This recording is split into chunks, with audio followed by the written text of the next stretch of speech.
काशी से जो एक पुस्तक निकलती है शिव चरित्र, पृष्ठ संख्या 68, आप उसको भी पढ़ें। उसमें भी लिखा हुआ है कि स्कंद देव माता पार्वती से पूछते हैं कि फिर हमें वापिस कहीं मेंढक, कहीं बकरा बकरी, कहीं जीव जंतु, कहीं जानवर, कहीं पशु, कहीं पक्षी, कहीं जलचर, कहीं थलचर हमें बनना ना पड़े, उसके लिए हम क्या करें? उसका प्रयोग क्या है? उसका उपाय क्या है? उसकी विधि क्या है?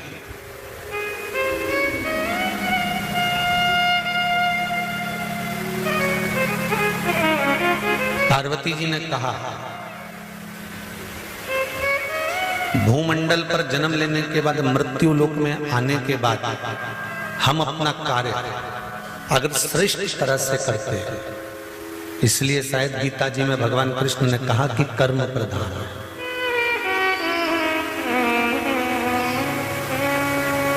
हम अपने कार्य को अगर श्रेष्ठता से करते हैं, हम अपने कार्य को दिल लगाकर, मन लगाकर अच्छे से करते हैं, तो ये निश्चित है कि कर्म करते करते जब हमारे प्राण जाते हैं तो परमात्मा भी वापस जन्म नहीं देता और अपने में ही समा लेता है। अब एक बात को अच्छे से समझना आप जरा, कर्म करते करते कैसे? जैसे एक नाव खेने वाला, उस नाव में बहुत सारे यात्री बैठे हैं और बहुत सारे यात्रियों को लेकर नाव वाला नाव लेकर चला, बीच में नाव डोलने लगी, हवा चलने लगी, समुद्र उछाले देने लगा, नदी उछलने लगी और नाव वाला नाव लेकर जा रहा था। नाव वाले को मालूम पड़ा कि नाव डूबने वाली है। नाव चलाने वाला उस नाव में से कूद गया। अब नाव चलाने वाला नाव में से कूद गया और कूदने के बाद वो जीवित बाहर निकल गए। जितने लोग नाव में बैठे थे वो मर गए। अब जो मरे उनको तो जो भोगना था भोग लिया, पर जो नाव चलाने वाला बचकर बाहर आया, 4 साल, 8 साल, 10 साल, 20 साल, 25 साल जीवित रहा। जीवित रहने के बाद जब मरकर गया तो ऊपर जाते से इसके कर्मों का जब लेखा हुआ तो उसमें 94 तरह के नरकों का भोग इसको भोगना पड़ा।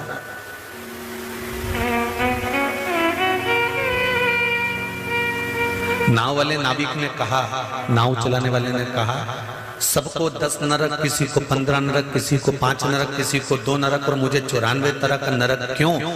तब धर्मराज ने कहा, तेरा कर्म था नाव चलाना, पार उतारना।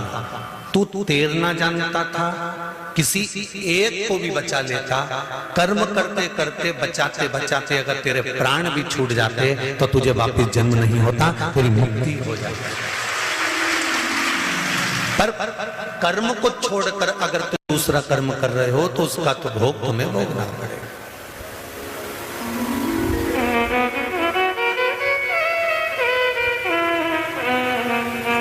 एक सरकारी नौकरी करने वाला व्यक्ति, और सरल समझ लीजिए, किसी की गवर्नमेंट जॉब है, सरकारी नौकरी है, कोई स्कूल में पढ़ाता है, कोई बैंक में नौकरी करता है, कोई अन्य विद्युत विभाग, अन्य विभागों में कोई नौकरी करता है, और उसने आज एप्लीकेशन लगाकर छुट्टी नहीं ली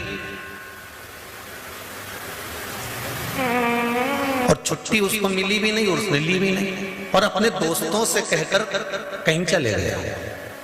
जाते जाते जाते जाते जाते जाते छुट्टी वाले, उसने छुट्टी ली नहीं, बस छुट्टी दोस्तों से कहकर चले गया कि तू मेरा काम संभाल लेना, मैं बस अभी आ जाऊंगा। और जाने के बाद में उसका कहीं एक्सीडेंट हो गया, कहीं कोई घटना घट गई, कोई दुख आ गया, तो ईमानदारी से बोलो, अब वो ना इधर का रहा ना उधर का रहा।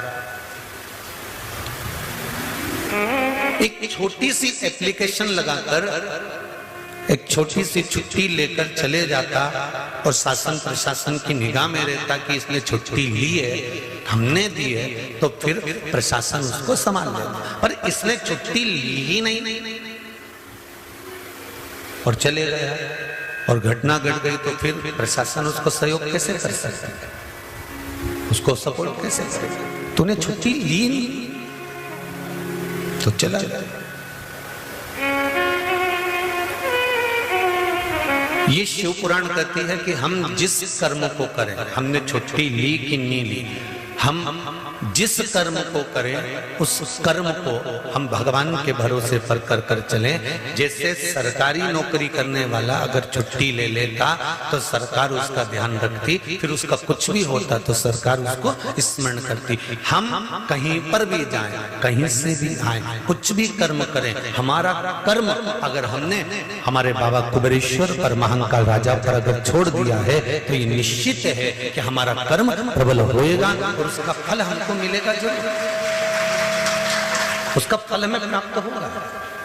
मत बुरे कर्म कर बंदे वरना पछताएगा, भगवान की आंखों से तू बच नहीं पाएगा, तू बच नहीं पाएगा। अरे ओ अज्ञानी मत करना दानी, तेरे कर्म का फल भी तू ही आएगा, जैसा किया तूने तेरे आगे आएगा। मत बुरे कर्म कर बंदे, मत बुरे कर्म कर बंदे वरना पछताएगा, की आंखों से तू बच नहीं पाएगा, तू बच नहीं पाएगा। हम जो कर्म करें, माता पार्वती जी ने स्कंद देव को कहा कि कर्म प्रधान है, कर्म करो, कर्म करना पड़ेगा, पढ़ाई करना पड़ेगी, नौकरी के लिए एप्लीकेशन देना पड़ेगी, नौकरी के लिए तैयारी करना पड़ेगी, और तैयारी करो, खूब करो, पर भरोसा किसका रखना? जम के बोलो जरा, देव अधिदेव महादेव, भोलेनाथ दया करना, मैं तेरे भरोसे हूँ, मेरे बाबा दया करना, मैं तेरे भरोसे हूँ। जो कुछ कर्म करना है करो, तुम्हें जैसा कर्म करना है करो, पर शिव के भरोसे करो। परीक्षा देने जाओ, पढ़ाई पूरी करो, नौकरी देने के लिए इंटरव्यू देने जाओ, पढ़ाई पूरी करो, किसी कंपटीशन एग्जाम में बैठ रहे हो, पढ़ाई पूरी करो, और साथ में विश्वास, भरोसा देवाधिदेव महादेव का रखो, भरोसा उसका रखना पड़ेगा।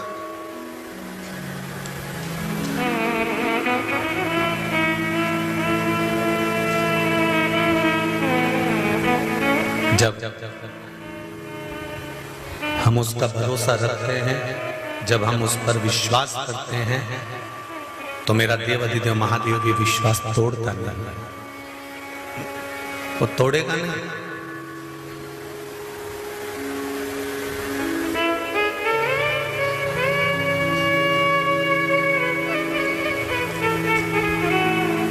शिव पुराण कर रहे हैं, स्कंद देव ने पूछा कि मनुष्य शरीर छोड़ने का और वापिस जन्म ना होने के लिए हमें क्या करना पड़ेगा? तो कहा कर्म करो। बॉर्डर पर लड़ते लड़ते अगर कोई मर जाता है ना, प्राण छूट जाते हैं, तो उसको वीर गति प्राप्त करने का पद मिल जाता है। कर्म करते करते अगर हमारे जीवन में हमको दुख सहन करना पड़ रहा है, कष्ट सहन करना पड़ रहा है, कर्म करते करते हमको तकलीफ भी आ रही है, कष्ट भी आ रहा है, तो उससे हमें घबराना नहीं है।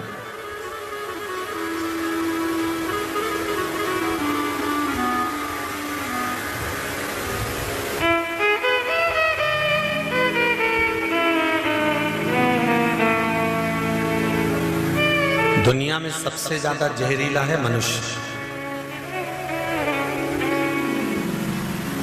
सांप तो दिखता है तो अपन कह देते हैं ये काट खाएगा, बोलो सही है कि गलत है? सांप देखकर कह सकते हो कि इसमें विष भरा है, ये काट खाएगा। बिच्छू को देखकर कह दोगे कि ये विषैला है, ये काट खाएगा। गोयरा को देखकर कह दोगे ये विषैला है, ये काट खाएगा। मगर को देखकर कह दोगे ये काट खाएगा। चुपकली को देखकर कह दोगे कि ये काट लेगी। अगर कोई जीव जानवर को देखकर कह दोगे कि ये जहरीला है, पर इन सब जहरीलों से भी बड़ा जहरीला है मनुष्य। ये नजर ही नहीं आता कि कब काट कर चलेगा।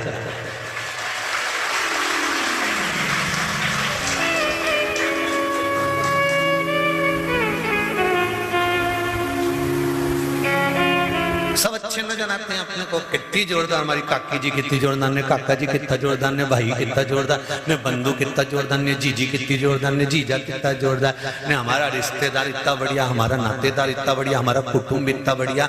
और जब छोरा छोरी का संबंध करने की बारी आती है और कोई संबंधी रिश्तेदार तुम्हारे रिश्तेदारों से पूछते हैं क्यों साहब भेरूलाल की छोरी कैसी है, और इतने में रिश्तेदारों ने उसके बारे में जो बताना चालू करा, तब समझ में आता है कि सांप से ज्यादा जहरीला तो मनुष्य है।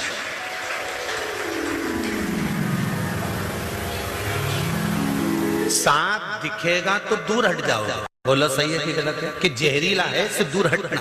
बिच्छू दिखेगा तो दूर हट जाओगे कि जहरीला इससे दूर हटना। मगर दिखेगा तो समझ जाओगे कि मगर दिखा दूर हट जाओगे, काट खाएगा। बोलो सही है कि गलत है? और कहीं का अड़ियल सांड निकल के जाए, ओके देख के भी अपन सोचे कि यानी दूर हट जाओ रे, यहाँ से बेल निकल के ले लिया, सांड निकल के ले लिया, इससे मार देगा तो दूर हट जा। पर ये तो इतनी जोरदार ने छोटी मोटी करके आए, ऐसा डेंटिंग पेंटिंग करके आए ना, जामन ने झुमका ने क्या जोरदार, पूरा रिश्तेदारों ने शादी में एक से बढ़कर एक तैयार होके आए, पर यही नहीं मालूम पड़े कि इनमें से नागिन कौन सी है, दसेगी कौन सी, इन्हें पहचान कैसे है? सांप के तो पहचान लोगे कि डसेगा, मगर के पहचान लोगे डसेगा, ये सबके पहचान सकते, पर इंसान को कैसे पहचानोगे? सांप की ये डसा है कि नहीं डसा? आते हैं तो बहुत अच्छे से आते हैं, और सांप कैसे हो, काका जी कैसे हैं, बुआ जी कैसे हैं, मामा जी कैसे, चाचा जी कैसे, सब रिश्तेदार ऐसे आए, इतना अच्छा मिलके जाए, इतना अच्छा, पर वो बाद में मालूम पड़े कि तुम्हारा मामा का छोरा। स्वयं भागवत जी में लिखा है, सियोर वाला महाराज नहीं कह रिया है, ये मत सोचना ना सियोर वाला महाराज ने की ये बात, हमारा तो नाम ही मत लेना कहीं पे भी कि हमने की। हम तो कहते ही नहीं, हम तो भागवत जी की बात कर रहे हैं। भगवान कृष्ण का बुआ का छोरा,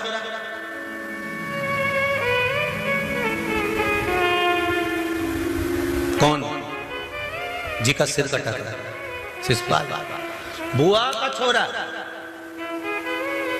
और भगवान कृष्ण को मालूम पड़ा कि तुम्हारा बुआ का छोरा गाली दे रहा था तुमको। इतने में बलराम जी बोले नहीं, हमसे जब भी मिला नहीं, बहुत जोरदार मिला, गले भी लग के मिलता है और बहुत हमेशा पूछता है, और भैया कैसे हो, दाऊ दादा ठीक तो हो, कभी आओ हमारे राज्य में, कभी आओ हमारे उधर, हमें तो हमेशा बुलाए, फिर गाली कैसे दे सकता? नहीं मानो तो एक दिन मैं तुमको वीडियो बना के बता दूंगा, एक दिन हमारा मोबाइल में कैच करके बताऊं, गाली देखिए। और इतने में तो दाऊ जी ने कह दिया था नहीं शिशुपाल ऐसा नहीं कर सकता, वो गाली दे ही नहीं सकता, हमारी बुआ का छोरा और सगी बुआ का छोरा, ऐसे कैसे गाली दे दे, रिश्तेदार हमारा।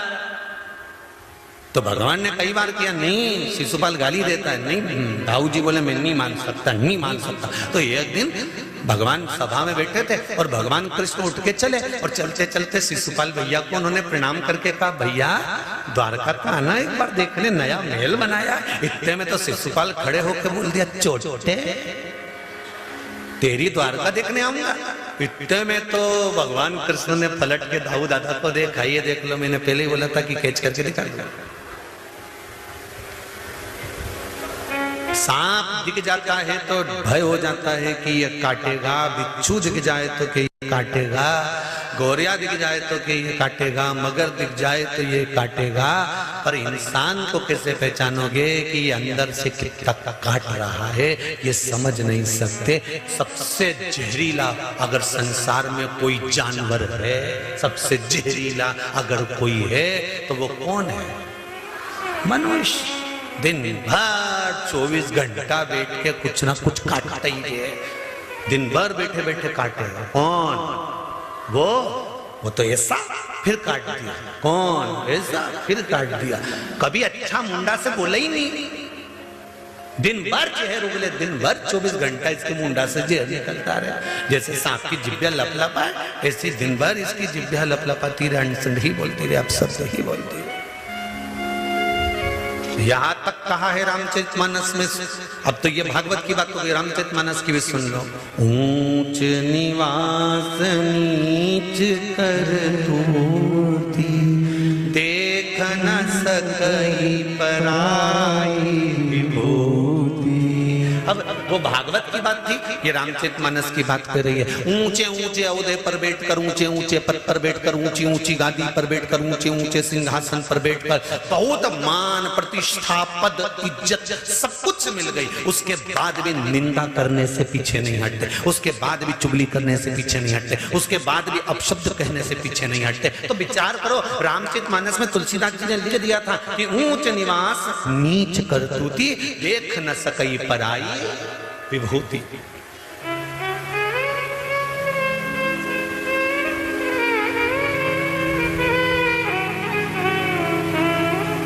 अब फिर भागवत में आ जाए। पूतना जब भगवान कृष्ण के यहां गई थी तो राक्षसी बन के गई थी। अरे बोलो जम के नहीं गई, पहले ब्यूटी पार्लर गई। बोलो सही है कि गलत है? पहले पूतना कंस के महल से निकलते से ही पार्लर में गई। उसके बाद उसने श्रृंगार करा, जोरदार झामर झुमका सब लगा के, खजूर वाली चोटी मोटी जूड़ा मूड़ा बांध के, झमक झुला सब पेन पुना के, बाजूबंद हाथ का सब फूल फुलवारी सब लगा के, पेंदा बोर सब पेन पुना के, फिर सिर पे टोकरी रख के फिर चली और आवाज लगाती लगाती गई, ले लो बिकेरे बेदाम, मिठाई ले लो हो। आवाज लगाती लगाती लगाती लगाती जाए और लगाती लगाती सारे गांव के बच्चों को स्तनपान कराती कराती पूतना यशोदा जी के घर पे पहुंच गई। और यशोदा जी के घर पर पहुंचकर यशोदा भी नहीं पहचान पाई कि कितनी जहरीली है। वो तो समझी इतनी सुंदर है रे, ऐसा लग रहा है इंद्र के यहाँ से अप्सरा आई है। तो यशोदा जी ने पूछ लिया, तुम कौन हो? मैं गांव की गोपी हूँ। कैसे आना हुआ? जब लाला हुआ तो बधाई लेने नहीं आई, आज मैं बधाई लेने। अच्छा ठीक है। तो यशोदा मैया ने जितने भगवान शंकर यशोदा जी के आए तो उनकी गोदी में नहीं दिया लाला, और पूतना की गोदी में तुरंत दे दिया, क्योंकि पहचान नहीं पाई ना कि डेंटिंग पेंटिंग के आगे नहीं पहचान।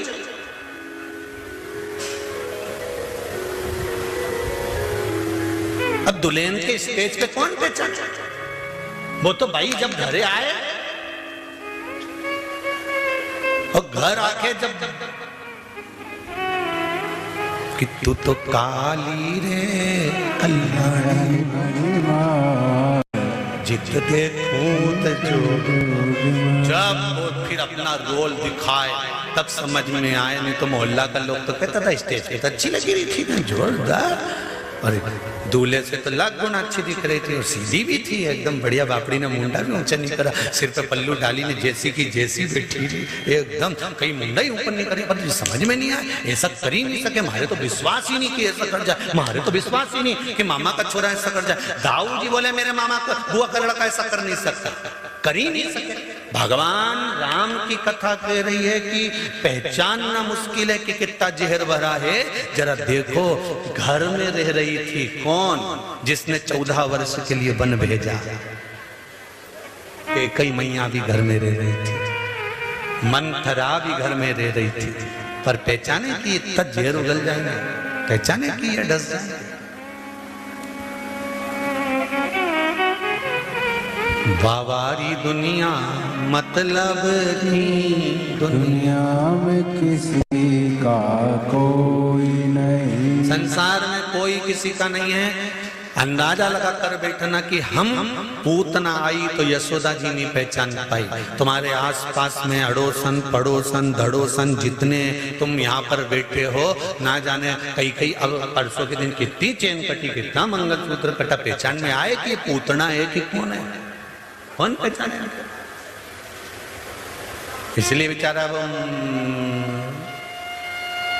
यम का भाई आशीष वो चिल्ला चिल्ला के तुमसे कहता है कि सिर पे पल्लू डाल के रखो रे, अपना अपना मंगलसूत्र चेन का ध्यान रखो रे, बार बार कहता है। अब क्यों? क्योंकि पहचान नहीं सकते ना। सांप को तो देख के पहचान जाओगे कि सांप है, बिच्छू को देखकर पहचान जाओगे बिच्छू है, पर कैसे पहचानोगे इनके, कैसे पहचान जाओगे?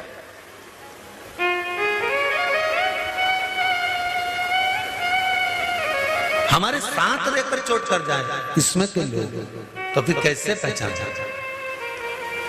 कहा मां पार्वती ने स्कंद देव को कहा, स्कंद कार्तिकेय, कर्म करते करते जब मनुष्य अपने प्राणों को त्यागता है तो वो शिव धाम को चला जाता है।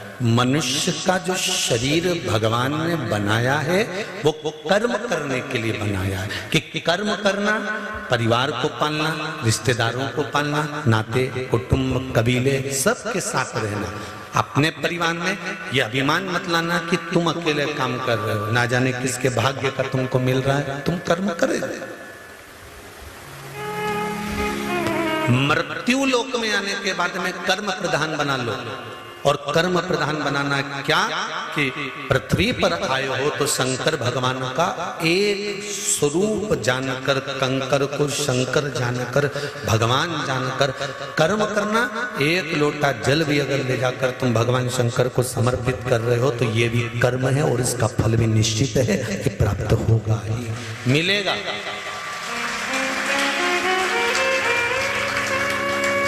ऐसा नहीं कि नहीं मिलेगा।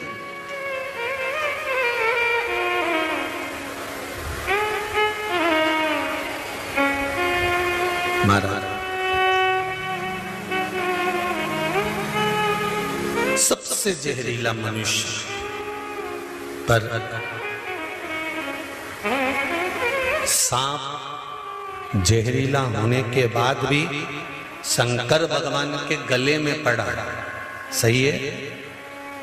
बिच्छू जहरीला होने के बाद भी शंकर भगवान के कानों में कुंडल बनकर पड़ा, और मनुष्य जहरीला अगर है, सांप शंकर जी के गले में है, बिच्छू कान में है, और मनुष्य चरणों में जाकर पड़ जाए तो उसकी भी जिंदगी सार्थक हो जाती है, उसका भी जीवन सार्थक हो जाता है। केवल भगवान के चरणारविंद में पहुंचने पर, केवल भगवान के चरणारविंद में पहुंच जाने पर।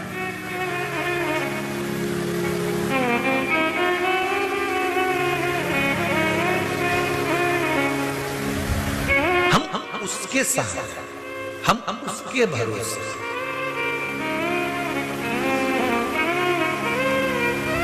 और जब ये चित्त, ये मन, ये बुद्धि उसके भरोसे पर हो जाती है, फिर भटकना नहीं पड़ता।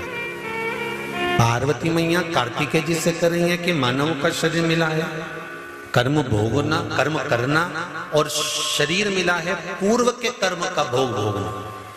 उसके साथ में भगवत स्मरण करना, भगवत स्मरण करने का फल यह रहेगा कि अगला जन्म फिर नहीं आए। मनुष्य देह अंतिम देह,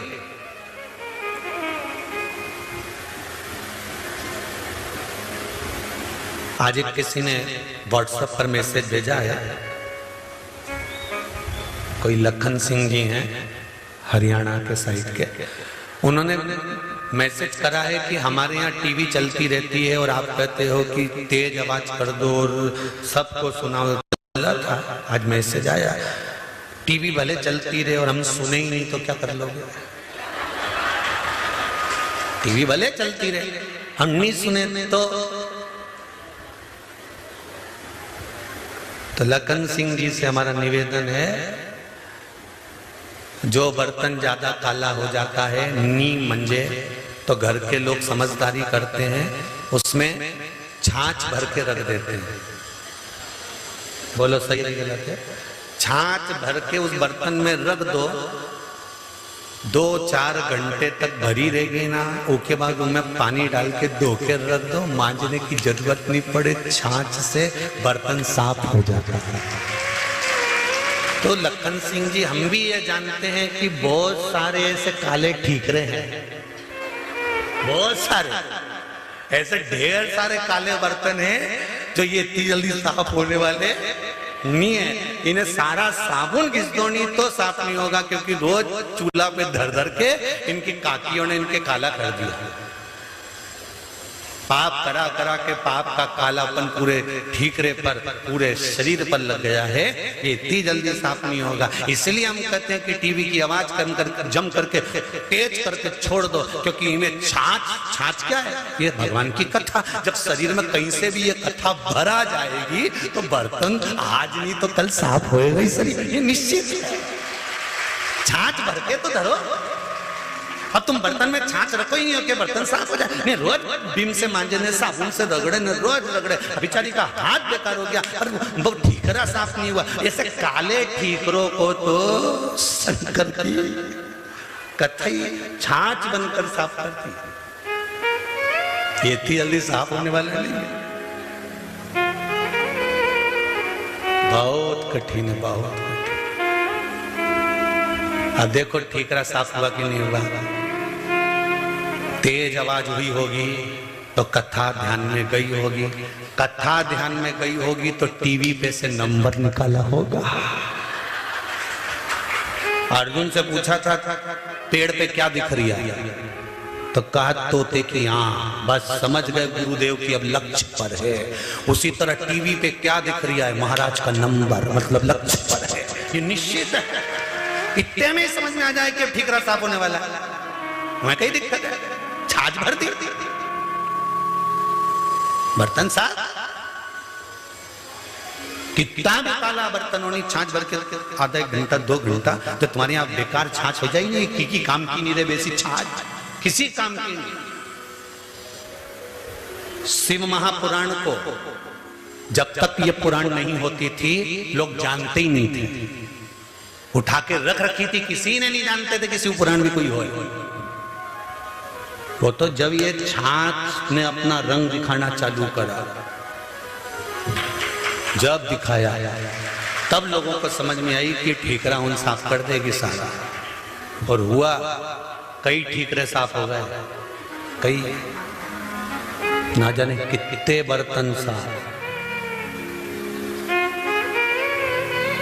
और अभी भी थोड़े बहुत ठीकरे तो रह गए, वे भी साफ हो जाएंगे, धीरे धीरे होंगे। तुम सोचो कि एकदम हो जाए, कहीं कहीं का चूल्हे पे चढ़ चढ़ के एकदम घना काला पड़ी जाए तो फिर अब उसको साफ करने में थोड़ा समय तो लगे। तो पहले छाछ का काम है, जो अंदर भर के रखी है पहले वो अंदर से साफ करती है, फिर बाहर रखी हुई छाछ को क्या करना पड़ता है, फिर बड़े बर्तन में छाछ को रखो और ये ठीकरे के अंदर बाहर से साफ करना है तो इसको भी उस बड़े बर्तन के अंदर डुबो के धर दो। जब डुबो के धर दोगे तो बाहर से भी साफ हो जाएगी। पहले अंदर से साफ करो, भीतर से साफ होना चाहिए। इसका चित्त, इसका मन, इसकी बुद्धि, इसका केंद्र बिंदु भगवान बनना चाहिए। पहले ये मंदिर जाना चालू कर देनी एक बार, इसके बाद इसको तो कथा में कभी भी डुबो देंगे, डुबोया कि एकदम क्लीन साफ, फिर कहीं नहीं सोचना अपन को कि बर्तन साफ हो गया। तो यहाँ तो शास्त्र कह रहा है कि आप भगवत स्मरण की ओर आगे बढ़ो, भगवान की भक्ति की ओर जब आगे बढ़ोगे तो निर्मलता का सुख अपने आप प्राप्त हो जाएगा, अपने आप।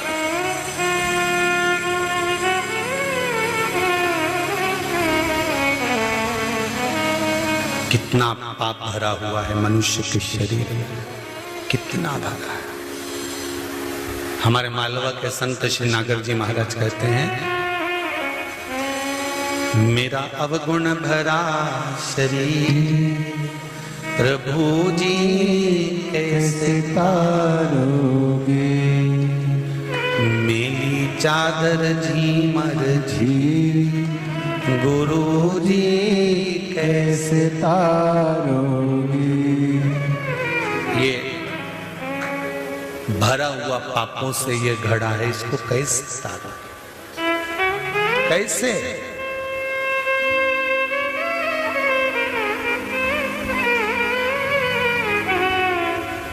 ये तो सुख का अनुभव कराती है शिव महापुराण की कथा। एक पत्र में किसी ने लिखा है, देखिए,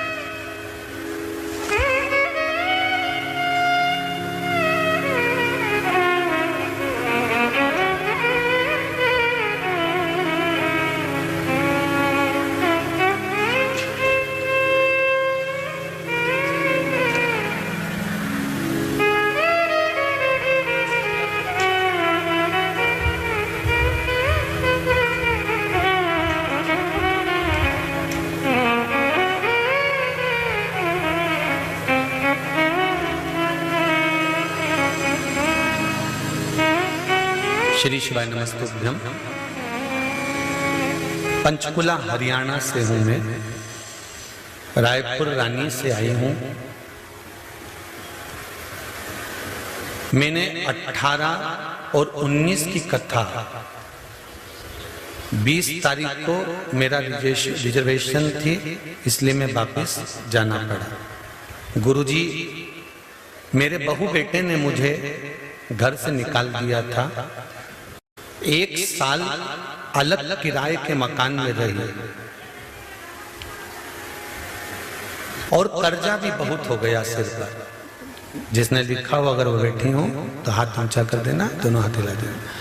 कर्जा भी सिर पर बहुत हो गया था। मैंने 5 पशुपति व्रत किए और मेरा बाबा की कृपा से आधा कर्जा जब मैं अलग रह रही थी तो बाबा ने खुद चुका दिया।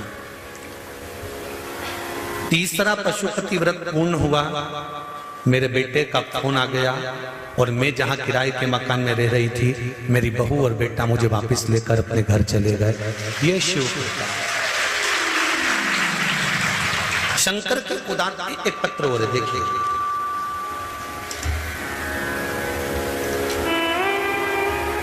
सुलेखा सिकरवार, पति का नाम विश्वनाथ सिकरवार। हम मुरैना मध्य प्रदेश से आए। कहीं बैठे हो तो हाथ हिला देना। आप ही हैं? हर हर महादेव। एक बार फिर से हाथ हिला दो, हर हर महादेव। मुरैना मध्य प्रदेश से आए हैं गुरुदेव। मैं बचपन से ही शिव की आराधना करती हूँ, पर शिव भक्ति को आपके माध्यम से जाना। 1.5 साल से मैं कथा सुन रही हूँ गुरुदेव। मुझे गठिया की बीमारी बहुत पुराने समय से थी। रोग ठीक नहीं हो रहा था गठिया का, जिसके कारण दवा ले लेकर थक गई थी। पूर्ण रूप से ठीक नहीं हो पाई थी। कथा में तिल के तेल का उपाय सुना, उपाय किया प्रदोष के दिन, और अब मैं ठीक हूं। 1 साल से मेरी सारी दवाई छूट गई गठिया की और मैं रोग से मुक्त हूं। ये शिव है। आपने एक प्रश्न और करा है कि रोग ठीक होने के बाद उपाय करें या नहीं। जब अपने को आराम लग गया तो बाबा को परेशान नहीं करना। हर हर महादेव। शिव की कृपा होती ही ऐसी। बैठे, आपका विश्वास, हम तो आप लोगों से भी कहेंगे, जितने लोग कुबेरेश्वर बाबा की धरा पर आए हो, जमीन पर बैठकर कंकर और शंकर की पावन भूमि पर बैठकर कथा सुन रहे हो, एक बारीक से बारीक कंकर भी अगर आपके पास में पड़ा हुआ है, आप दिल से बाबा से कहकर चले जाना कि मैं इस कार्य के लिए आई हूं बाबा, 3 महीने में मुझे वापस बुलाना। 3 महीने में वो कंकर वापस बुला, वो शंकर वापस बुला लेगा। आप बोलकर तो जाओ, उसको कहकर तो जाओ। और जितने लोग टीवी चैनल के माध्यम से कथा सुन रहे हैं, उनसे भी कहूंगा, आप दिल लगाकर टीवी के सामने, आस्था चैनल पर, फेसबुक, यूट्यूब पर मन से मेरे कुबेरेश्वर बाबा को, मेरे महाकाल बाबा को, मेरे विश्वनाथ को कहो तो 3 महीने में आपका कार्य जब हो जाएगा, आप स्वयं यहाँ पर चलकर आ रहे। ये शिव है। शंकर भगवान को पाने के लिए बैकुंठ नहीं जाना। आप में से अगर कोई जाना चाहता है बैकुंठ तो जा सकता है। हमारी तरफ से आप लोगों को छुट्टी है? तुम्हारा मन करे नहीं कि मैं तो बैकुंठ जाऊंगी तो जा, मना नहीं है। सूरदास जी ने एक पद लिखा है, कहा करो बैकुंठ के जाए, कहा करो बैकुंठ सूरदास जी लिखते हैं कि बैकुंठ जाकर मुझे क्या करना, जहां गौएं नहीं गोवर्धन नहीं, वहां बैकुंठ में मैं क्या करूंगा। नहीं, जितने लोग कथा सुन रहे हैं, भले आस्था पर सुनो, चाहे फेसबुक यूट्यूब पर सुनो, चाहे यहाँ बैठ के सुनो, आप लोगों की छुट्टी, आप जा सकते हो बैकुंठ, तो मर्जी पड़े जब चले जाना।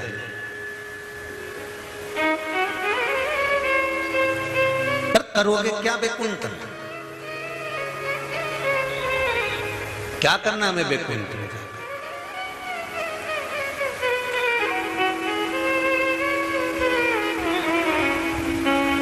चंचुला देवी से देवादिदेव महादेव ने, जब शिव महापुराण की कथा चंचुला देवी ने पूरी सुन ली और उसका पति प्रेत योनि से छूट गया, बिंदुक प्रेत योनि से छूटा। चंचुला देवी ने कथा सुनी और बिंदुक प्रेत योनि से छूट गया। दोनों पति पत्नी सामने खड़े हो गए।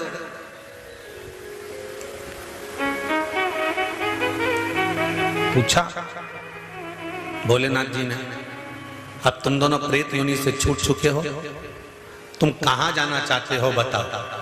तो चंचुला देवी ने बिंदुक का हाथ पकड़कर कहा, हमें ना तो बैकुंठ जाना है, हमें ना ब्रह्मलोक जाना है, हमें ना इंद्र लोक जाना है।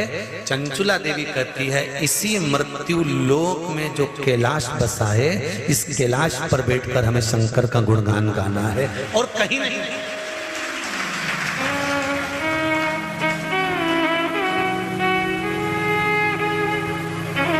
क्या करेंगे बैकुंठ में जाकर? वहां पर केवल डल्लब का गद्दा मिलेगा, एसी का रूम मिलेगा, सोने और चांदी की थाली में भोजन मिलेगा, अप्सराएं तुम्हारा पंखा झेलेगी।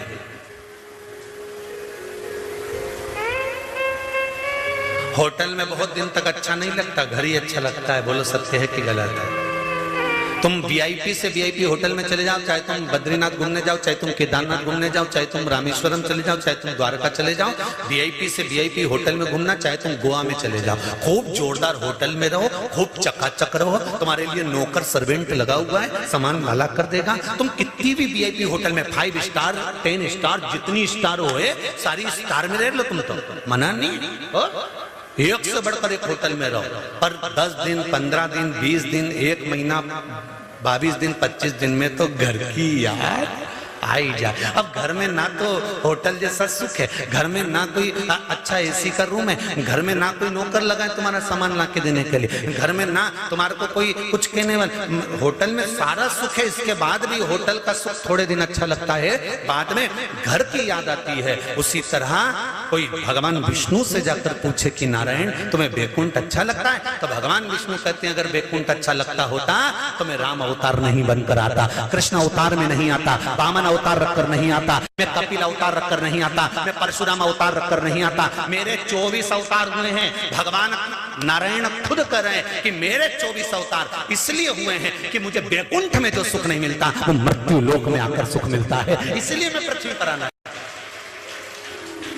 तो फिर भगवान विष्णु से लक्ष्मी जी ने पूछा, तुम्हें पृथ्वी पे क्या सुख मिलता है? तो कि पृथ्वी पे एक सुख है, वहां कंकर और शंकर है, शंकर के बिना मैं अधूरा हूं। इसलिए तो शिव महापुराण की कथा कहती है, भगवान विष्णु भगवान शंकर जी से बोले, प्रभु बड़ा दुखी हूं। शंकर जी ने पूछा क्यों दुखी हो? तो भगवान विष्णु बोले कि मुझे आपके दर्शन नहीं होते, मैं कैसे आपके दर्शन करूं? तो शंकर भगवान बोले तुम नीचे आ जाया करो मुझसे मिलने के लिए। भगवान विष्णु बोले मैं नीचे तो आ जाऊं, पर जब मैं पृथ्वी पर आता हूं, चलता हूं, तो मेरे पांव में कंकर चुभते हैं, जो कंकर चुभते हैं ना वो मुझे शंकर नजर आते हैं। अगर कंकर में मुझे शंकर नजर आता है तो मैं पैदल कैसे चलूंगा? तो शंकर भगवान ने कहा पैदल चलने का काम खत्म करो, तुम सांप बन जाओ। जब सांप बन जाओगे तो रेंग कर चलोगे, हर कंकर से चिपक कर चलोगे, तो शंकर और कंकर एक हो जाएगा। काहे तो चिंता करते हो? शंकर जी के गले में जो सर्प पड़ा हुआ है बड़ा सा, ये कोई दूसरा नहीं, मेरे भगवान विष्णु ने सांप का रूप धारण कर लिया और शंकर जी के गले में जाकर रहने लगे, शिव के गले में। तो ये सर्प विष्णु ही है।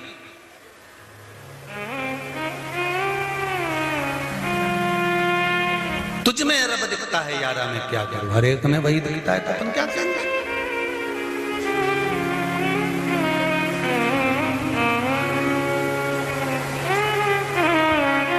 तो कहे मारा संगना चले तेरी कोड़ी रे, फिर काहे करे माता फोड़ी रे। काहे माता फोड़ी करनी रे? क्यों करे? 1 रुपया साथ नहीं ले जा सकते जीजी और जीजा, सब सुन लेना अच्छा से। 1 रुपया साथ नहीं ले जा सकते और अकड़ में ऐसे जिए कि सब लेके जाएगा। पंखा भी ये कंगारेगा रे मिश्रा जी, यही सब जैसा कि जैसे ही पड़ा रहेगा। टिफिन में रोटी बनी रह जाएगी, फ्रिज में एप्पल धरा रह जाएगा, मोबाइल चार्ज में लगा रह जाएगा। जब अंत समय आएगा सब पड़ा सब पड़ा। 10-12 दिन तक लोग रोएंगे, 13वें दिन नुक्ती और सेव रायते में डाल के खाएंगे। तुम चले जाओगे, जो परसने वाला आएगा उससे कहेंगे तरी दो, थोड़ा नमक और ला दो। हमारी काकी जी निपट गई, थोड़ी सी नुक्ती तो और दे। काकी जी निपटी, अब काकी निपटी ने तो नुक्ती झड़े, फिर कौन तुझे याद करेगा? और पूरी जिंदगी रो के मर गए। भगवान ऐसा भगवान वैसा, हमारी तो जिंदगी बेकार हो गई। काय करो, अलमस्त होकर जी, अलमस्त होकर। कई लोग कहते हैं ये सियोर वाला महाराज 24 घंटा हंसता रहे, कभी इसकी आंख में कथा में तो कभी आंख में आंसू दिखे ही नहीं। ये तो कहीं करूं रोके, क्या करना? मुस्कुराने के लिए भगवान ने चेहरा दिया है, मुस्कुराने के लिए अधर दिए हैं। रोने के लिए तो जब पैदा हुए थे तो मेरे राम जी भी अगर जन्मे थे तो भी कहा गया था, माता पुनि बोली सोमति डोली तजौतात यह रूपा की जैसी सुलीला अति प्रियशीला यह सुख परम रूपा। सुनी वचन सुजाना रोदन ठाना, कह दिया रो राम जी। राम जी बोले हम रोएं, और क्या, जन्मे हो पृथ्वी पर तो रोना तो पड़ेगा। इसलिए राम जी को माता कौशल्या ने रुलाया था कि जन्मे हो पृथ्वी पर तो रोना पड़ेगा। इसलिए आज भी बच्चे का जन्म जब हॉस्पिटल में होता है, चाहे घर में होता है, डॉक्टर सिस्टर थप मार के चिमटा खोड़ के रुलाते हैं, रो, आज से रोएगा तो मरेगा, तब तक रोना पड़ेगा निश्चित है, रो।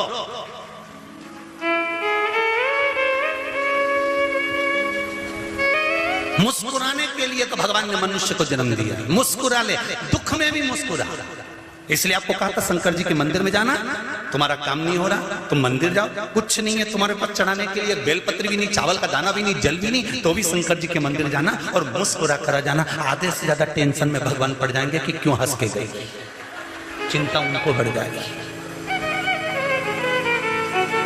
मुस्कुराने से भी चिंता बढ़ जाती है, और मुस्कुराने का हक केवल मनुष्य को है। कभी तुमने चींटी को मुस्कुराते देखा है? झिंगुर को, मच्छर, खटमल नहीं, खटमल ज्यादा खून चूस ले तो मुस्कुराए, मुस्कुराया कहीं दिखे तो बता।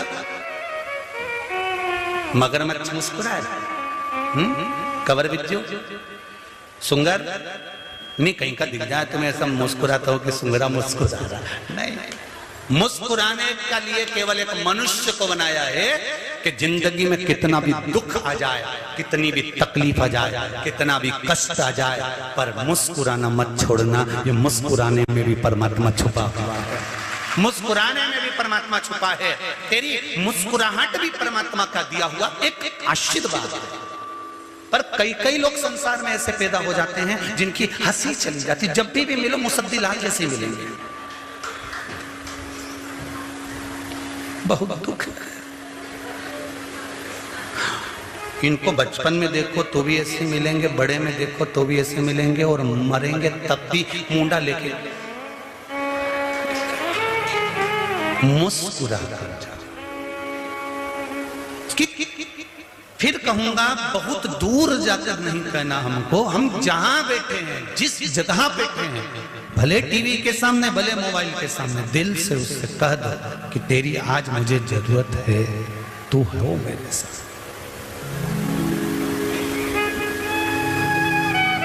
तू नहीं तो कौन तारेगा।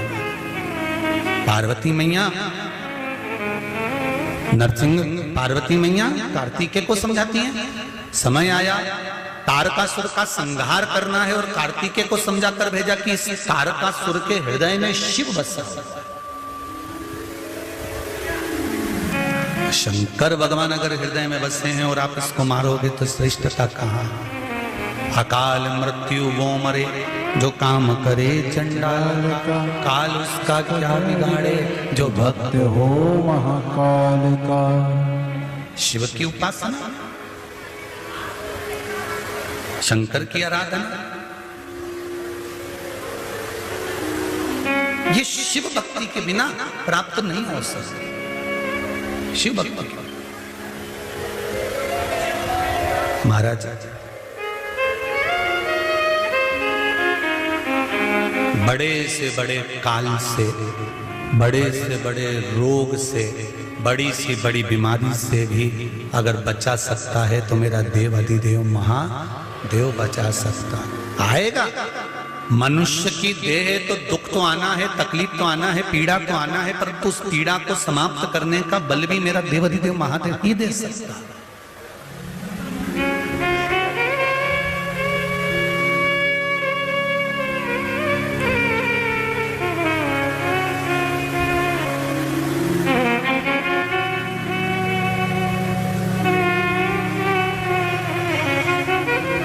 शिव के सिवा कोई नहीं दे सकता, शंकर के सिवा मुश्किल है।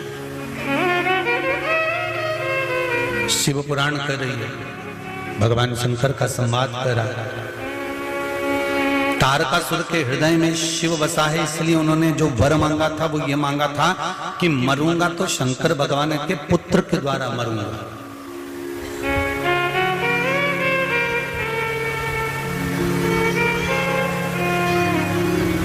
अगर मरूं तो शिव के पुत्र के द्वारा मरूं। राम कथा को उठाकर देख लीजिए, उसमें आता है कि राम जी ने इनका संहार करा, इनको मारा, भगवान कृष्ण ने इनका संहार करा, इनको मारा। पर शिव महापुराण की कथा को उठाकर देखना, जितने असुरों का भगवान शंकर ने संहार करा, संहार के बाद कोष्टक में लिख दिया तारा। क्या लिखा? संहार नहीं करा। पूरी गीता प्रेस गोरखपुर की शिव महापुराण की कथा को हिंदी की भी उठाकर देखोगे, जिन जिन असुरों का शंकर भगवान ने संहार करा उसके कोष्टक में लिखा संहार, फिर लिख दिया तारा। मतलब संहार नहीं करा, मेरे शंकर भगवान ने तो केवल स्पर्श कर कर उनको तार दिया है।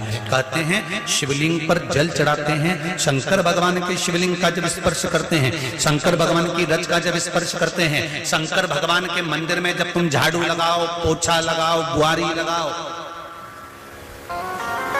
एक बात बहुत पुरानी है, बुजुर्ग माताएं अगर इस कथा को सुन रही होंगी तो उनको अंदाजा होगा कि घर की जेठानी जब घर में लीपती थी, पोछा लगाती थी, तो घर की देवरानी जब उस पोछे पर पांव रखती थी तो पहले पल्लू से उस पोछे को प्रणाम करती थी। बोलो सही है कि गलत है?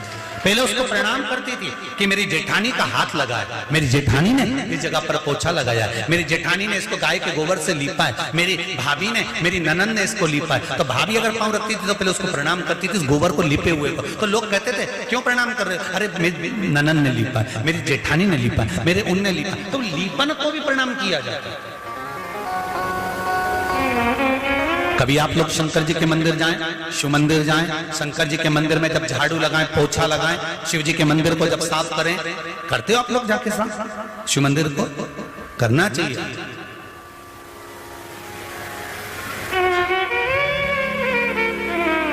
कई लोग जब हमारे पास में पत्र लिखते हैं ना तो बड़ा दुख होता है ये सुनकर कि कई लोग पत्र लिखकर कहते हैं कि महाराज जी ने तो ऐसा मंदिरों में भीड़ करवा दी है शंकर जी के मंदिर में कि लोग बेलपत्री पटक के चले जाते हैं, फूल पटक कर चले जाते हैं और इतना कचरा करके चले जाते हैं। पर मेरा विश्वास कहता है सावन के महीने की शिव पुराण में कि ऐसा कोई मंदिर नहीं होगा जिस मंदिर में कचरा होगा, क्योंकि शंकर के भगत उसको साफ कर रहा है। जो लोग कहते हैं कि मंदिर में कचरा हो गया, उनकी बुद्धि में कचरा भरा हुआ। इसलिए मंदिर में कचरा दिख रहा है। कई लोगों के पत्र आते हैं, हमें सवेरे 5 बजे से मंदिर खोलना पड़ता है, रात को 10 बजे तक भीड़ लग जाती है इतनी। अरे तो पहले अंदाजा लगाओ कि शिव मंदिर में कोई नहीं आता था, तो तुमको सोचना था कि शंकर के मंदिर में कोई आता नहीं है। आज तो ब्राह्मण हो चाहे संत हो, नगाड़े बजा बजा कर कहना चाहिए कि मंदिरों में भीड़ बढ़ गई, प्रसन्नता होना चाहिए। जिन जिन ने पत्र लिख कर भेजा, वो पत्र में उनके मंदिरों के नाम लिखे, सिग्नेचर करें। वो तो हम आस्था चैनल पर दिखा नहीं रहे। सोचना चाहिए कि मंदिरों में सनातन धर्म का आदमी दूसरे धर्म में जाए तो तुम्हें अच्छा लग रहा है। सनातन धर्म का आदमी दूसरे धर्म में घुस रहा है तो तुम्हें अच्छी लग रहा है, खुशी हो रही है। और आज सनातन धर्म का बच्चा शंकर मंदिर में जाकर 1 लोटा चला रहा है। भले नहीं है किसी के पास में रुपया, तो क्या रुपया चढ़ाना जरूरी है कि 10 रुपए चढ़ाओ कि 50 रुपए चढ़ाओ? एक ने पत्र में लिखा है कि पंडित जी को बोलो सीओर वालों को कि जितने लोग दर्शन करने आए उनसे कहो कि यहाँ पर 10 रुपए चढ़ा कर जाओ। काहे को बोले सीओर वाला महाराज? नहीं है किसी की कैपेसिटी चढ़ाने की, नहीं है किसी के पास धन चढ़ाने का। जरूरी है कि 10 रुपए चढ़ाएगा कि 50 रुपए चढ़ाएगा? 1 लोटा पानी लेकर अगर सनातन धर्म का कोई व्यक्ति शंकर मंदिर जा रहा है तो आज सनातनी जाग रहा है, दूसरे धर्म को ठोकर देकर अपने धर्म में आ रहा है। तुम्हें खुशी होना चाहिए, मंदिर में नगाड़े बजाना चाहिए, मंदिर में ढोल बजाना चाहिए, आतिशबाजी चलाना चाहिए कि सनातनी फिर जाग गया और शंकर मंदिर में आकर खड़ा हो गया। और तुम रो रहे हो कि हमें सुबह 5 बजे से मंदिर खोलना पड़ता है, तो 10 बजे तक खोलना पड़ता है। मेरा विश्वास कहता है ऐसा कोई मंदिर नहीं जिसमें भक्त सफाई नहीं करते होंगे। बोलो रीजी सही है कि गलत है? एक शंकर के मंदिर में लोग जाते हैं तो सफाई कर कर आते हैं। अगर माताओं के पास में कुछ नहीं रहता तो अपने रुमाल से सफाई कर लेती, पर करती है मेरी बहन। बेलपत्री जितनी पड़ी होती है, पहले बेलपत्री का रोना रोते थे कि कचरा पटक गए, अब तो जो जाता है वो बेलपत्री उठा के लिया था, खा जाता है, छोड़ता ही नहीं है। अरे सुधर जाओ रे, और नहीं सुधरो तो सिधर जाओ रे, थोड़ा तो सुधरो।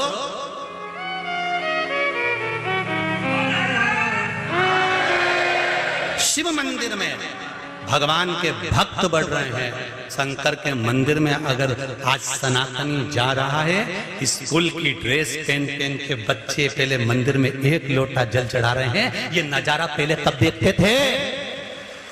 पहले कब देखते थे तुम्हारा ये नजारा कि एक स्कूल की ड्रेस पहना हुआ बच्चा शंकर के मंदिर में जा रहा है? ये नजारा कभी देखने को मिला? घर की बहुएं लोटा लेके मंदिर जा रही है, ये नजारा कभी देखने को मिला? घर का व्यक्ति पुरुष मंदिर में जाकर लोटा भर के पानी चढ़ा, नजारा कभी देखने को मिला? नहीं। ये नजारा आज अगर देखने को मिल रहा है तो समझ लेना कलयुग नहीं, शिवयुग चल रहा है। और शिवयुग का शिवयुग ही एक आनंद करा सकता। उसके बाद भी रो, उसके बाद भी अगर रोना रो कि सीओर वाला महाराज ने कचरा करा दिया, तो रोते रहो जिंदगी भर। हम नाम नहीं बोल रहे हैं, और ना हम गांव का नाम बोल रहे हैं, ना मंदिर का नाम बोल रहे हैं, ना महाराजों का नाम बोल रहे हैं। ढेर भेजा है, ढेर।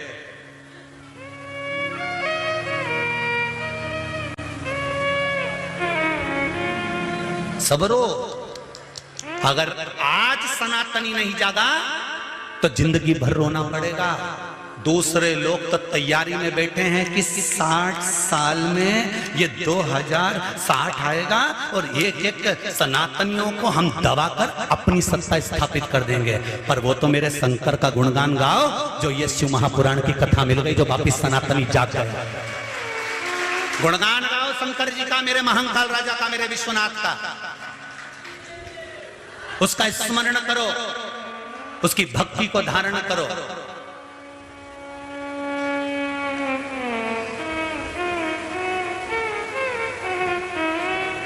कितना जोड़ने का प्रयास कर रहे हैं, पर फिर भी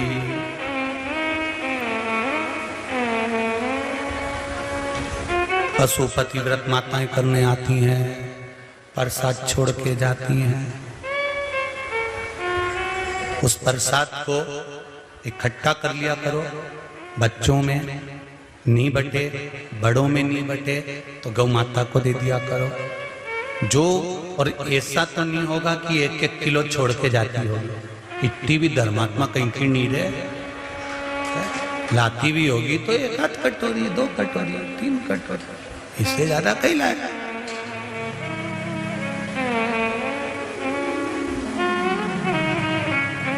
महाराज इसलिए कह रहे हैं, जागो तो एक बार हिंदू जागो तो। थोड़ा जागने का प्रयास करिए, जीवन का आनंद पाओगे महाराज। शिव भक्ति, शंकर का स्मरण, शिव का अनुमोदन, शंकर की भक्ति का गुणगान हमारे जीवन की सार्थकता है। और फिर निवेदन करूंगा, यहां आने से पहले अपने गांव के जो शिव मंदिर हैं उसका स्मरण करना, उसका अनुमोदन करना, उस शिव मंदिर का गुणगान करना, अपने आप सुख का अनुभव। तारकासुर को मारो, पर एक बात याद रखना, तारकासुर को मारना नहीं है, तारना है, क्योंकि तारका के हृदय में शिव बसा हुआ है।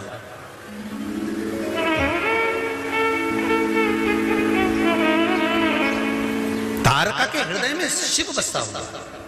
भगवान कार्तिकेय जी ने जाकर तारकासुर का संहार किया। संहार नहीं था, शिव ने कृपा कर कर तारकासुर को तार दिया। वो जो बाण छोड़ा गया था वो तारकासुर के हृदय को नहीं लगा, वो तारकासुर के शरीर में लगा। तो शरीर में जहां पर बाण लगा, तारकासुर के उस पूरे शरीर में शंकर ऐसा रमा हुआ था कि शंकर भगवान के नेत्र खुल गए। और नेत्र खुले और खुलते से शंकर जी को स्मरण आया कि मेरे तारका को किसी ने बाण छोड़ा। बहुत ध्यान देना, 3.5 करोड़ रोम छिद्र मनुष्य के शरीर में है। 21,600 श्वास मनुष्य के शरीर से प्रतिदिन निकलती है, प्रतिदिन। अब प्रत्येक श्वास में तुम अगर भगवान का भजन कर रहे हो तो जिस श्वास को भगवान ने आखिरी बनाया है उस श्वास में भी भगवान का नाम आ गया, भगवान का स्मरण आ गया। तो तुम्हें लेने के लिए यमराज नहीं आएगा, तुम्हें लेने के लिए यम नहीं पहुंचेगा, तुम्हें लेने के लिए नंदी पर चढ़कर देवाधिदेव महादेव ही पहुंचेगा, कोई दूसरा नहीं पहुंच सकता। कौन पहुंचेगा? वो पहुंचेगा शिव ही। अरे भाई, चांदी काली हो जाती है तो उसको सुनार के यहां ले जाया जाता है कि चांदी को उज्जवल कर दो। बर्तन काले हो जाते हैं तो ताम्रकार के यहां ले जाया जाता है कि बर्तन को उज्जवल कर दो।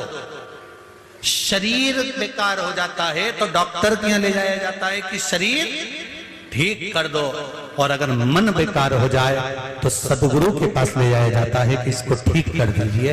इस मन का अगर कोई डॉक्टर है, इस मन को अगर साधने वाला कोई है, इस मन को अगर कोई स्वच्छ बना सकता है तो वो भगवान देवाधिदेव महादेव कर सकते। ये श्रेष्ठ है।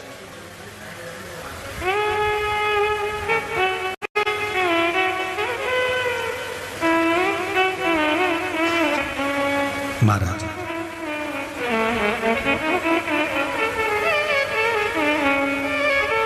शिव भक्ति करे।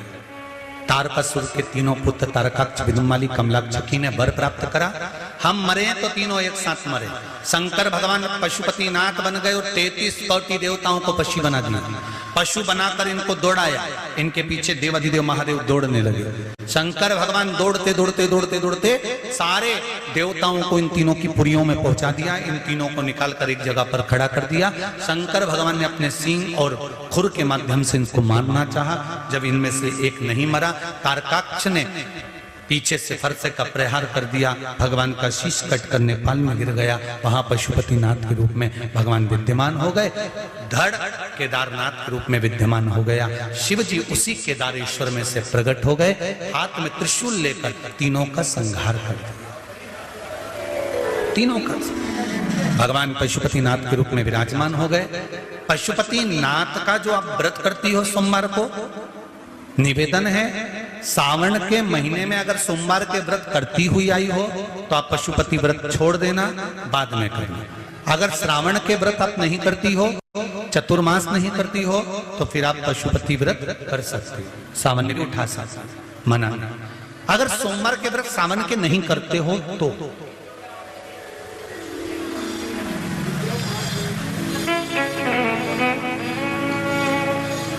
एक भाव पशुपति व्रत का जरूर स्मरण करें।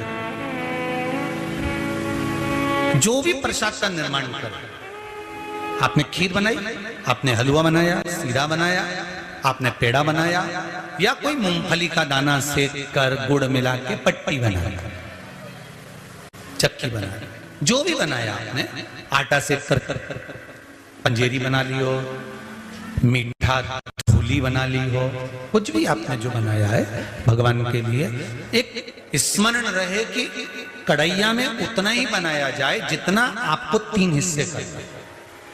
कढ़ाई में ज्यादा छोड़ना नहीं है, रखना नहीं, उसमें से लेकर जाना। अगर परिवार के लिए बना रहे हो और भगवान के लिए बना रहे हो तो वो भगवान स्वीकार नहीं करता।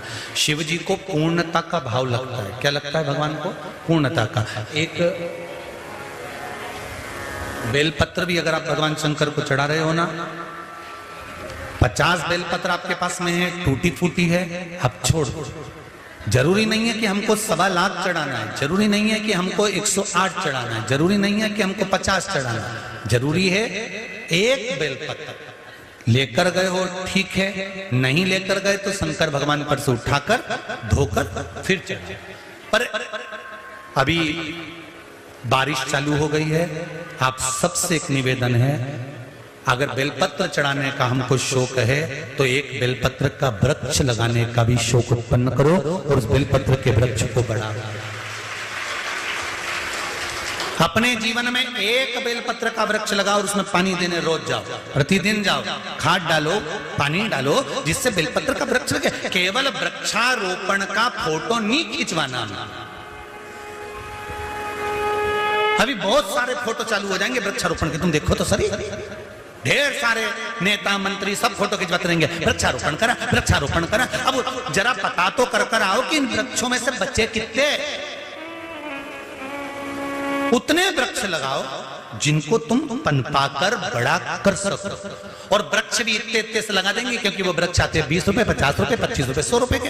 अब बड़ा वृक्ष लाओ तो महंगा है, तो बड़ा वृक्ष कौन ने कहा कि तुम बाजार में लेने जाओ? छोटे से वृक्ष को अपने घर में लेकर आओ, गमले में लगाओ, बड़े गमले में लगाओ। जब वो 1 साल का हो जाए, जैसे अपने घर में बेटी को बड़ा करते हैं फिर उसका ब्याह करते हैं, ऐसा मन में एक सोच बनाओ कि हम बेलपत्री का पौधा नहीं ला रहे, हम पार्वती जी को घर में ला रहे हैं छोटी सी। उस पार्वती को साल भर बड़ा करूंगी, बड़ा कर फिर उसका ब्याह करूंगी, शंकर जी के मंदिर में लेके जाऊंगी, शंकर जी के मंदिर में सामने रखूंगी, मंदिर में रखने के बाद शंकर जी पे एक लोटा पानी चढ़ाऊंगी, उस पानी को लाकर शंकर जी पे से 7 बार घुमाकर पार्वती के रूप में बेलपत्री के पेड़ में चढ़ाऊंगी। चढ़ाने के बाद शंकर जी से कह दूंगी पार्वती को ब्याह तेरा साथ कर दिया है। इस पौधे को मैं बगीचे में जाकर लगाऊंगी। जब वो 1 साल का बड़ा पौधा लगेगा तो फिर जल्दी से मरेगा नहीं, वो बढ़ता ही चले जाएगा। तुम इतना सा लगाओ।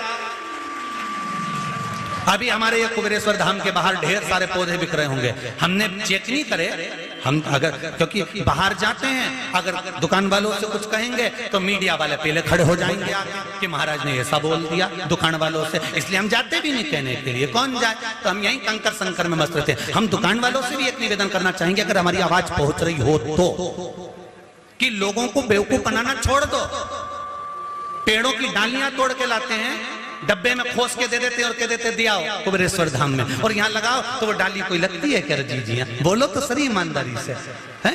तो हमारा निवेदन है किसी के साथ छल मत करो, किसी के साथ कहते हैं तो लोगों को काली मिर्ची लग जाती है, बस इतनी सी तो दिक्कत। इसलिए निवेदन है कि अगर वृक्षारोपण करना है छोटा सा वृक्ष लाओ, और दुकान वाले से कह के आना देख रहे डंडी वंडी मत दे दीजो रे छोरा।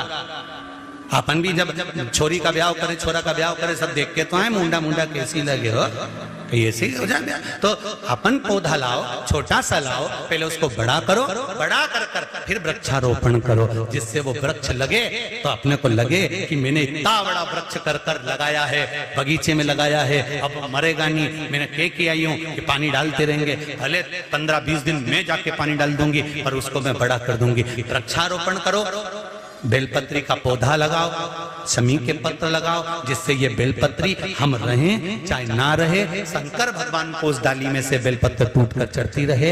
यही बाबा से प्रार्थना करते रहो। भाव भक्ति से भगवान पशुपति व्रत धारण करे हैं। पशुपतिनाथ भगवान की, भगवान शंकर के पुत्र श्री गणेश जी कार्तिकेय जी की झांकी आ रही है, सुंदर दर्शन करेंगे और